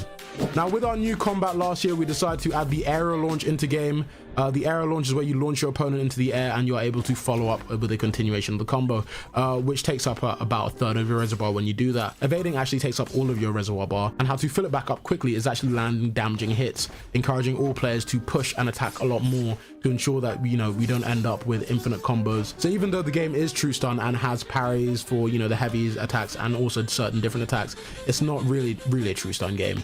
And won't allow those long draining infinite combos, which feels like you're in a never-ending cutscene, as long as you push the pace of your fight. The new aerial launching, however, which we decided to fix up, we decided to make the aerial launch just launch people up into the air and, you know, just throw them away, and reset the pace of the fight so that way the fights could be a lot more intense. And the second reason is so that way we could utilize magic skills a lot more, where you can now use your magic skills to launch people into the air, and then you can do your follow-up kick to them, and then, you know, do all your combos on them in the air. Now progressing combat styles is also quite a cool feature that we are adding to the game for the melee part of the game. As those of you who enjoy, you know, hand-to-hand combat and throwing those fucking hands, if you focus your attention more there in that category, then the melee class that you've chose, you can actually decide to evolve them to a specific path later down the line. Like for example, the Meliodas style later down the line, you can evolve into the dragon style, or karate, it will evolve into you know, the kung fu style, or the Arshin will evolve into the, for you sweaty rogue players, it will evolve into the Oni style.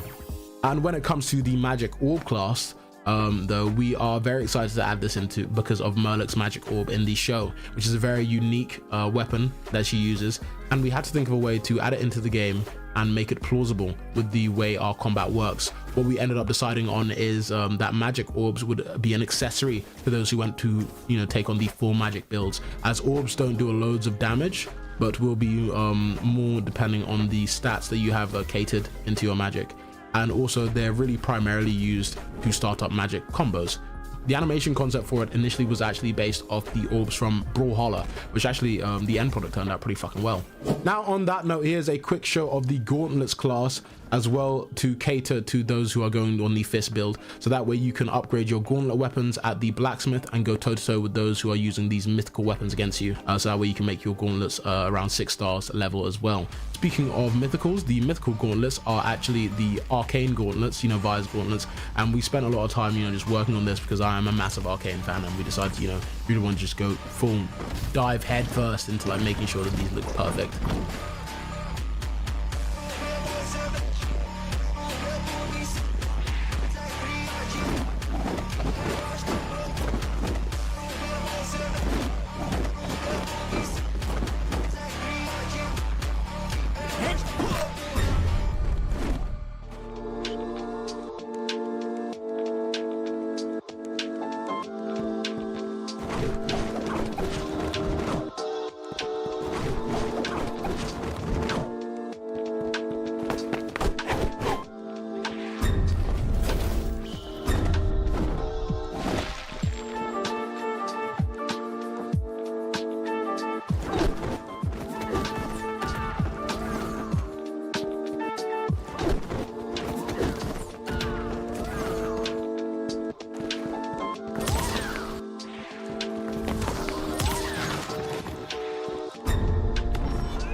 Now, funny enough, first and foremost, the goddess mode looks so good that we had to remake all the other racial modes to ensure that they all were aesthetically equal. Now, we first had to sit down and take a look at all the other modes and really think at why they were pissing us off so much. Then we also took into account that STS-wise, there wasn't really much to go off because the only type of modes shown were the India form. And in order to make this a somewhat balanced game, we cannot in good conscience give only one race like a massive form like that, meaning we really had to get back to the drawing board and create custom concepts for all the racial modes, making sure they all looked as brilliant as intended. Because the only reason we came up with the goddess mode one initially was to rival the demon one. So now we set ourselves on a quest to put the same effort into every single racial mode transformation. Now onto the modes themselves, we'll use the goddess and demon modes as examples since they are the two rarest races in the game for release. So when fighting in your racial mode, you can essentially do everything you can as a player, and then on top of that your added moves. The best way to make sure this didn't become some massive VFX light show like Blox Fruits or something is to pay attention to detail to the mechanics of the two moded players when they're fighting each other and how they make each other react differently to the normal player. For example, finishing a full M1 combo on a moded player won't knock them back due to the weight feature, but if then you yourself is also in a racial mode, you can knock back another moded individual and continue the combination with an active ability like you would have two players when they're smaller forms.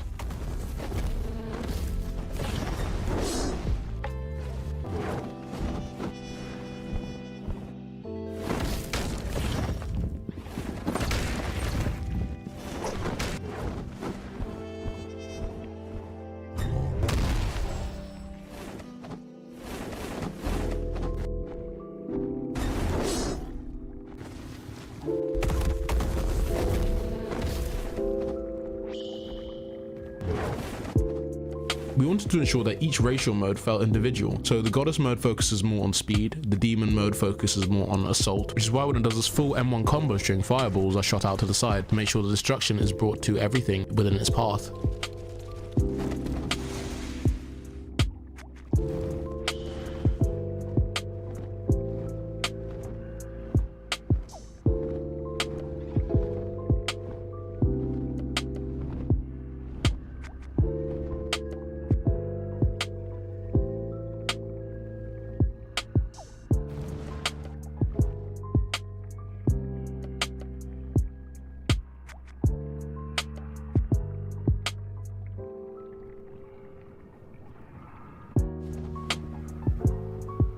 The giant mode is essentially a tank, and as for the fairies, yeah, I can't lie, those niggas are just disturbing as fuck.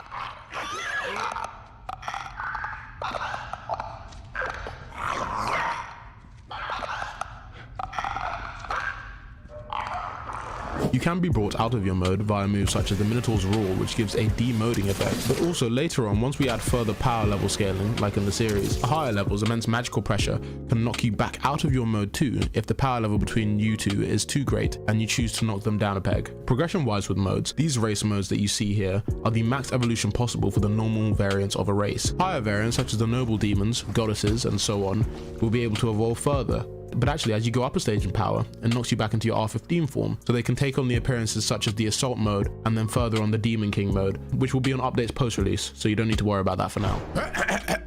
Now first and foremost, I'm going to show you the concepts for these armors, and then I'm going to show you the armors themselves. Now basically, depending on the environment, we not only have a multitude of different monsters and wild animals that are ready to attack you at any given time, but there are certain NPC races who look a lot more like Roblox players that will come and attack you based on the region they are found in. As we wanted to ensure that everything you encounter feels unique, we've got multiple variants of armors made for each different NPC found in these different environments as well, both dividing between the male and the female to make sure that we are fully inclusive in this game. Now to get this done, obviously, it consisted of us having to get all the concept art made for these first, in order for all the armors to truly feel unique, and then we got to work with making them. So we could really be here all day, because when it comes to a list of it all, just the R15 NPC faction groups alone you would run into, not include the groups like the Ravengers, which were based from our game's custom story lore, or the game's NPC Holy Knights, or hostile sea NPCs who pilot the ships. Then you have things like the Forest Dwellers, the Highlanders, Wildlings, Fremen, Cave Dwellers, Fairy Hunters, Druids, Giant Deserters, Giant Nomads, Rogue Fairy, Fairy Guardians, Fallen Celestials, Goddess Missionaries, Banished Demons, Demon Officers, and the list goes on.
And then also we have monsters wise things like the Vast, the Reaper Frog, the Blue Demon, the Critch, the Skeleton, the Deus Lupus, the Lava Drake, the Slughorn, the Deviant, the Winnie, the Giants, the Rockman, the Heifer, the Yeti, the Snowman, the Demon Creepers, and then there's all the sea mobs and all the world bosses, and like, nigga, we could do this all day, and we've been cooking essentially. That's what I'm trying to get at. We've been cooking. After many reworks and many upgrades, now in Holy War X, there is no shortage when it comes to our PvE mobs in the game.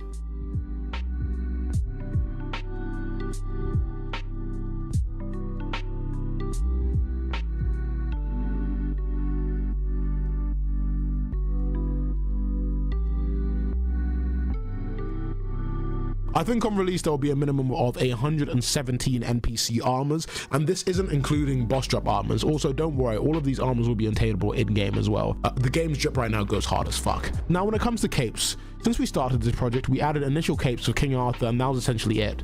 But none of them really gave the feel that we wanted. Unlike an anime like One Piece, there are a multitude of designs to choose from to create these cloaks and jackets. Seven Deadly Sins is mainly uniquely armor focused, so we had to come up with custom designs for all of our capes. Then for our jackets, we split them up into jacket and then long coat form to add to the arsenal. All in all, they turned out pretty good. Then ensuring we got the physics perfect for it, we also encountered another hurdle, which we managed to eventually tackle pretty damn fucking well.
Now, as I said earlier, Seven Deadly Sins is mainly uniquely armor focused for the weird designs of all of the Holy Knights. So now I'm going to show you all of the references that we took from the show and then our interpretation of it in order to make them, you know, plausible to the game.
Also, quick note, we got all of our customization clothing remade since we realized we originally were somewhat lazy with this and had set color coordination on our clothing, but instead what we did is we got each of them remade specifically so that way they can be recolored with both primary and secondary colors, so everyone in the game can come out with a lot more unique looking clothing sets. And then also on top of that, we went across and like fixed all of our boots, that way all of the boots that you have which go on your lower leg and also your feet can like transverse between all the different clothes. It's pretty hard to explain, but obviously I'll explain it with this little clip here.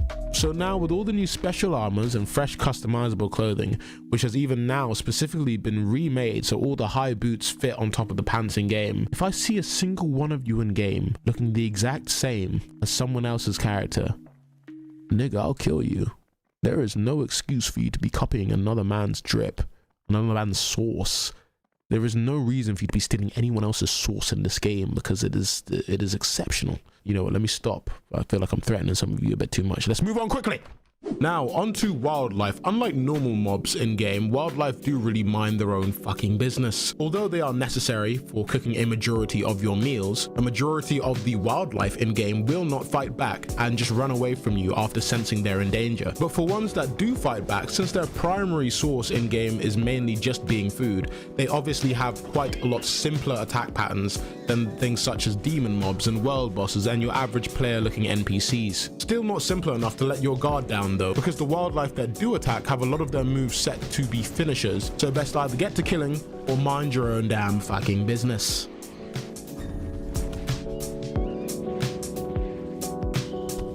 My camera and fucking action, I'll be as quick and concise with this as I can possibly be. Now, first off, we have omnidirectional movement. We added that to not only the players, but also, you know, the race characters as well, the race modes, to ensure that, you know, the game just looks a lot cleaner, a lot smoother when you're walking around from left to right and back to front. We also made it so when you press right alt, it allows you to slow motion walk. We added this specifically when Wukong came out because we love the idea of being able to dramatically circular walk down your opponent, so we added the means to be able to do so. Then also we added some small changes such as the M1s are now cancelable by skills, because obviously let's say you're about to just start M1ing someone but you decided that you want to now hit them with a move instead, so you're not able to do that. We did an entire rework of the movement, the combat movement, the general VFX of the game as well. I think there's not much reason for me to show you loads of clips of it because you've seen it throughout the course of this movie already, but I'll just put up a quick clip here for you to be able to you know, to get a good grasp on what I mean by that. Fishing is getting changed slightly to be a bit more like fish, but visually will somewhat be the same, as we wanted to give more of a push to the peaceful and environmental aspects of the game. Right now, the way that we approach fishing was to ensure that just like in Minecraft, it was relaxing, rewarding, and ultimately just satisfying to idly do whilst you were in the game, so you could get lost in a trance and progress your fishing whilst catching more rare, larger, and exotic fish with stronger and better rods to in turn help you level up and also cook better meals in game, which gives you better status effects and help with later quests down the line. We'll go over cooking a little bit later in the movie as well. Even something as simple as the music whilst you're fishing helps add to the seamless, relaxing, and peaceful factor of the whole ordeal. For example, if you are fishing for a long time, at the moment your character automatically goes into a fishing idle phase where you sit down and our custom peaceful fishing music plays. Then it abruptly changes once you've caught a fish onto the hook to something a bit more intense. Now the funny thing is we actually got two entirely separate songs made just for fishing itself, both of the same general theme but just a change in tone,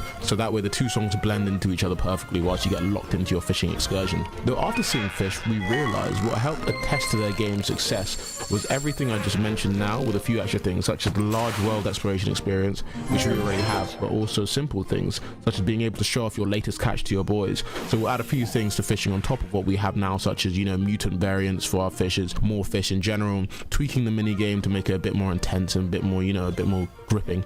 Adding something more to do whilst you're waiting for your fish to get on the hook, add a different mini game for the larger fish, add different types of baits, and then I think we can call it a day there because this is Holy War, it's not Grand Fishing Simulator. Oh, and furthermore, when fishing, you are able to fish out things such as enchantment scrolls in order to enchant your weapons and armors, exactly like in Minecraft. Oh, and speaking about Minecraft, I might as well explain how potion making works as well. So as many of our dev team members are severe Minecraft fans, I decided to make potion making work the same way as Minecraft, but obviously oriented towards the theme of the game. Now, for example, in Minecraft, in order to craft your potion, you first need to put in your base for all your potions, which is nether warts, of course. And then you can begin starting to place your different ingredients to make the general effect of the potion. Then to finish it off, in order to increase longevity or potency of the potion, you can add redstone or glow lodestone. Then in order to make the potion splash, you add gunpowder, right? Now bear with me, let me cook. So due to the nature of 7 deadly sins, there are 5 races in game on release, meaning that if you are killing any NPC, if it's not a normal wilderness animal or skeleton, it is most likely a human, fairy, giant, demon, or goddess. When killing any of the monsters, be it if it's an R15 model or a Mess Deformation beast, it will drop a base drop, which are any of these. You know, the giant's foot, fairy ears, human heart, beastman fur, goddess essences, and goddess feathers, and all sorts, of course, the list goes on. Then when you pair one of these together with a non-base mob drop, but a more actual rare one, which is specified not only by the race, but more so tailored to the monster that you just defeated, such as the giant's toe, or the orc king tusk, or the horn of the red demon. You then finish off the potion with an earthly ingredient, so meaning something like a 4-leaf clover, or a seaweed, or a mushroom, and these can all be found on different regional islands across the maps. Now this is the general makeup of a potion with an effect, but furthermore we added modifiers. So if you want to increase your potency in game, you add salt, which can also be used to cook high level meals, and if you want to increase your longevity, you add sugar, and then to increase the splash radius when you throw your potion, you add gunpowder. You're probably wondering, where do you get gunpowder from? Well, we thought of this too, and we had a custom concept of a Minecraft creeper drawn and then turned into a demon to fit SDS, but I wanted to evolve the creeper so that the concept itself was drawn in to have gills in its neck to shoot out slime, which would keep the player stuck in place in order for the creeper to get to its target easier and then explode. The smallest things when developing have a chain effect into making us go the extra mile to ensure that you have a more fun experience in the game while combating creatures, and doing something as simple as getting gunpowder for a potion. And you're also probably quite confused about the whole splash radius thing. Well, right now in game you're able to drink potions and also throw them, but then when you do throw them, they do have a base splash radius, so this can be increased by adding the gunpowder ingredient. We added this because we have some potions such as stench, which makes it so certain mobs nearby stay away from you and won't aggro you because they, you know, you stink like horse shit. And then on the other hand, you have fragrant, which makes all mobs in the surrounding area come and jump you because you smell like a fucking snack, mate. So if you want to be a dick, you could splash this onto one of your friends and run through a forest and then let the chaos unfold. Finally, on the topic of potions, you're probably wondering why there's only 2 modifier spots, and it is because the second one is really mainly just for gunpowder, as we realized if given the option, everyone would want to make every potion they cook up some super potion. So we made it if you increase the potency of your potion, you cannot increase the longevity. So you either use salt or sugar, and then you can add gunpowder as well. Now that you understand potions, you need to understand that the rarer potions you can make, such as the transformation potion, the invisibility potion, the seer potion, and many more, are crafted using rarer boss drops and rarer earthly ingredients such as the 4-leaf clover. So remember, rarer ingredients, rarer potions. I would also show you some recipes for the game, but you're meant to go into game and figure them out, so we don't want to ruin the fun for you. I did accidentally give away one of the recipes earlier, I just won't tell you what potion it's for. But yeah, the more you successfully create potions, the more your potion making progresses, and the less likely you are to fail when it comes to creating a potion. You can also sell potions in the world market, which I'll explain in a later video. Now the final segment, blacksmithing. Now upgrading a weapon or armor piece consists of about maximum 5 items needed, but minimum about 4. This is how the weapon progression star system you've all seen actually works. Now remember, the rarity of a weapon only determines how many skills it will have. So a common will have 1, a rare will have 2, legendary 3, mythical 4. But every single weapon in game will have abilities to utilize within combat, support, or simply utility. And there will be about 57 weapons in game on release, if I'm not mistaken. But yeah, we've been cooking. As far as armors, when it comes to rarity, that actually determines how rare the armor is to obtain. Keep in mind though, you can also pick up a weapon or armor piece from a chest, drop, or store at a star rarity of higher than 0. It is then up to you to progress that weapon yourself to its full potential. Now, first thing needed will be gold, and next is ores that are mined from various mine shafts all over the game's map on different islands, and obviously some islands mine shafts have better chances of spawning the rare ones than others. Finally, you need what we call weapon armor cores, which were designed in order to encourage people to try and progress down a specific class path. Weapons, for example, were devised into individual class cores. For example, longsword core 1, you can get these via chance from chest drops, idle hostile NPC drops, world mission drop chests, and the game will be more inclined to drop your weapon / armor core of the kit that you're using. As you try to continue to progress your weapon, as you get to about 3 stars, you'll need a longsword core 2, which will be a bit harder to find, insisting you start going on harder quests and completing tasks of a higher caliber. Then, when you try to progress to star 5, you'll need a longsword core 3. From there on, the max progression of any weapon is 6 stars. Oh shit, and here's cooking, by the way. You can craft a campfire or an advanced pot depending on your cooking level, and cook your meals and sit down with your boys and then eat them.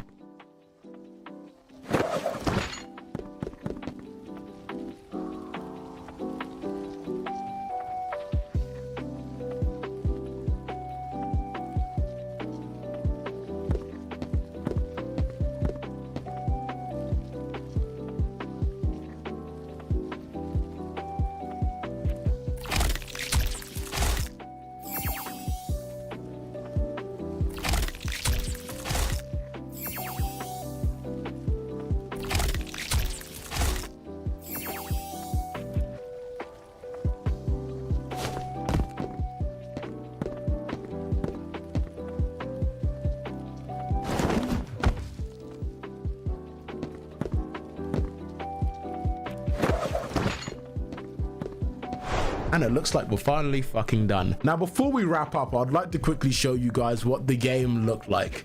What the game looked like previously and how we've actually evolved over the past like 2 years or so. And I'm really glad that we actually took the time to rework everything, because realistically, everything that's been done for Holy War X now, like the Holy Wars we've been working on, because I mean the backend code itself is about a year and a half's work or so, because we re-scrapped everything and we reworked the fuck out of it, and I'm glad we did. Like, I remember when we were about to release earlier, it was my senior developers who advised me against it, because they said the game is not up to the standard of what we've been promoting to the people, and I agreed with that. And now I feel that we are definitely in a place where the game is what you guys have been promised. It's fucking insane. I love it. Now, before we wrap this up, there's one thing I'd like to say. I think everyone is waiting most indefinitely for Holy War X and Rell Seas, and both games are going to be absolutely exemplary on the platform. But there is one thing that, you know, everyone else is waiting for other than our games, and it's...